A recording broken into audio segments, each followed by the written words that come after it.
Hi friends, welcome to not వైద్యం. మమ్మల్ని ఎంతగానో ఆదరిస్తున్న మా ప్రేక్షకులకి, మా సబ్స్క్రైబర్స్కి మా హృదయపూర్వక ధన్యవాదాలు.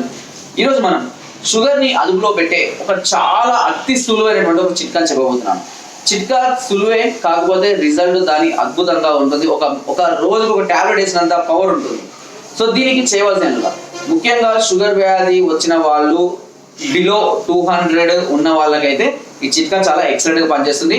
250, 300 ఉన్న వాళ్ళకు మాత్రం అంత ఎఫెక్ట్ గా ఉండకపోవచ్చు. సో ఈ చిట్కా ఏంటి అనేది తెలుసుకుందాం. దీనికి కావాల్సిన నేరేడు గింజలు. సో నేరేడు పండ్లు ఉంటాయి కదా, ఆ నేరేడు పండ్లను పైన గుజ్జు తీసేసి లోపల గింజలు తీసుకొని 1 కేజీ 2 కేజీల మోతాదులో మనం అన్నింటినీ కూడా గ్యాదర్ చేసుకొని, చాలా ఒక చెట్టు దగ్గరికి వెళ్తే చాలు, చాలా నెంబర్ ఆఫ్ గింజలు ఉంటాయి. కాయలు ఖరాబ్ అయిపోయినా కూడా గింజల్ని మంచిగా కడిగి ఆ గింజలన్నీ శుభ్రంగా చేసి ఒక మంచిగా క్లాత్ మీద వేసి మంచిగా ఆరనివ్వాలి.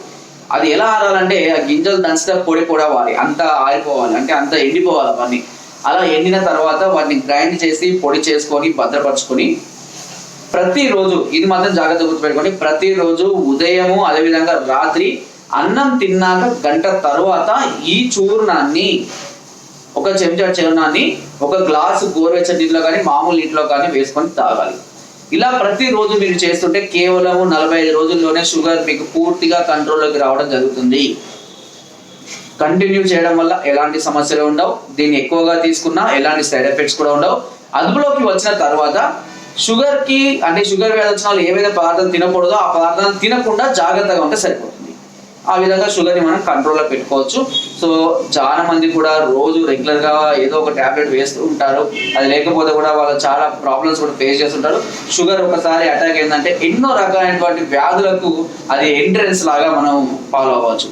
సో ఈ షుగర్ని కనుక అదుపులో పెట్టుకోకపోవట్లేదు ఎన్నో లైంగిక సమస్యలు వస్తాయి.